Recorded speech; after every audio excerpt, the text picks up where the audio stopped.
Bonjour les amis. Les versions de base étaient équipées d'un moteur essence 6 cylindres atmosphérique d'un volume de 3,6 litres. Les variantes S, 4S et GTS étaient équipées d'un moteur essence 8 cylindres atmosphérique d'une cylindrée de 4,8 litres. Les versions haut de gamme Turbo et Turbo S sont équipées d'un V8 4,8 turbo compressé. Les moteurs 8 cylindres sont connus du SUV Cayenne. Mais pour les besoins de la Panamera, ils ont subi un certain nombre de modifications. Par exemple, nous avons des mécanismes de soupape plus légers et un carter d'huile plus petit. Un moteur essence atmosphérique à 6 cylindres a été obtenu à partir d'un V8 en coupant une paire de cylindres. Le nouveau moteur pèse environ 30 kg de moins. La relation peut être découverte en analysant les données techniques. Les deux ont un angle de carrossage de 90 degrés, et l'alésage et la course dans les deux cas sont respectivement de 96 et 83 mm. Ces unités recevaient une injection directe de carburant avec une pression de 120 bars, un calage variable des soupapes et une course de soupape VarioCam+. Les moteurs à essence atmosphérique ont tendance à rayer les parois des cylindres, la consommation d'huile augmente, la puissance diminue et des pannes de moteur se produisent.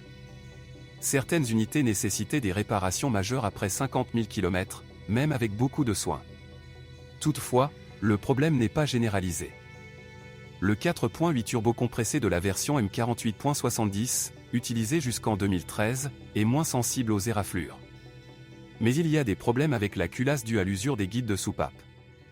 Sur les V8 pré-restylés, turbo et atmosphériques, des déphaseurs défectueux avec boulons en aluminium ont été installés. Les boulons ont été arrachés et les soupapes ont rencontré les pistons. Plus tard, des boulons en titane plus résistants ont été utilisés. Un certain nombre de voitures ont fait l'objet d'une campagne de rappel visant à remplacer les déphaseurs par des modèles modernisés. Certaines voitures n'ont pas été incluses dans le rappel pour une raison quelconque, et tous les propriétaires ne sont pas conscients du problème potentiel. La réglementation impose le remplacement des régulateurs de phase avec la dépose du moteur, ce qui coûte bien entendu cher. Heureusement, les mécaniciens des services tiers sont prêts à se passer du démontage du moteur. Les supports du groupe motopropulseur peuvent tomber en panne après 60 000 à 100 000 km. Si le remplacement des supports supérieurs n'est pas difficile, alors pour mettre à jour les supports inférieurs, il est nécessaire de suspendre le moteur. Il est à noter que le filtre à air du moteur est situé derrière le pare-choc avant. Pour changer le filtre, le pare-choc doit être retiré. Après restylage, le 4.8 atmosphérique n'est resté que dans la version GTS. Dans la version 4S, il a cédé la place à un moteur V6 3.0 biturbo. Dans la gamme d'unités, il y avait également une place pour un turbo-diesel 6 cylindres d'un volume de 3,0 litres. Il est largement connu sous le nom de Vague 3.0 TDI avec une seule turbine et des injecteurs piézoélectriques. Le V6 diesel était également utilisé dans le Cayenne. Après le lifting, la puissance du turbo-diesel est passée de 250 à 300 ch. Quant à la fiabilité, il n'y a pas encore de plainte sérieuse.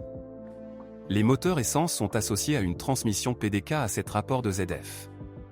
Il s'agit d'une boîte de vitesse robotisée à double embrayage de type humide. PDK s'est révélé très fiable. Il casse très rarement. Le revers de la médaille est qu'en cas de dysfonctionnement, il n'est pas évident de trouver quelqu'un qui se chargera de la réparation. Le moteur diesel a été associé exclusivement à une transmission automatique Tiptronic S à 8 rapports. Cette boîte de vitesse est également assez durable. Les premiers problèmes peuvent survenir après 250 à 300 000 km. La fierté de la Panamera est le système de transmission intégrale. Le module Porsche Traction Management est responsable de la répartition du couple entre les essieux. Il s'agit d'un embrayage multidisque à commande électronique. Lors de l'accélération, plus de couple est appliqué aux roues avant que la normale. Dans les virages, au contraire, le système ajoute du couple à l'essieu arrière. Et lors du freinage, la traction avant est complètement désactivée, ce qui permet au système de stabilisation de fonctionner avec plus de précision. La transmission avant a une conception inhabituelle qui permet de gagner du poids et de prendre moins de place. L'arbre de transmission creux s'insère dans le différentiel selon un angle de 11 degrés. Le différentiel lui-même est fixé au moteur et l'arbre intermédiaire de l'arbre d'essieu gauche traverse le moteur. Cette disposition permettait de placer le moteur au niveau de l'essieu, abaissant ainsi le centre de gravité. Sur les modèles pré-restyling, il y a eu plusieurs cas de panne de la boîte de vitesse arrière. L'essieu avant utilise une conception trapézoïdale et l'essieu arrière utilise une conception multi-éléments. Toutes les pièces de suspension et les faux châssis sont en aluminium. À l'avant, les ressorts et les amortisseurs sont regroupés en une seule unité, et à l'arrière ils sont séparés. Le plus haut niveau de confort est atteint grâce à la suspension pneumatique en option. Il vous permet de modifier la garde au sol dans une plage de plus 20, moins 25 mm. Les amortisseurs pneumatiques avant peuvent cogner ou perdre leur étanchéité après 70 000 à 90 000 km. Les blocs silencieux et les rotules des bras avant s'usent après 50 000 à 100 000 km. Si les blocs silencieux peuvent toujours être remplacés séparément, les blocs à billes sont assemblés avec le levier. Les freins carbone céramique en option, conçus pour durer toute la durée de vie de la voiture, abandonnent souvent avant de parcourir 100 000 km.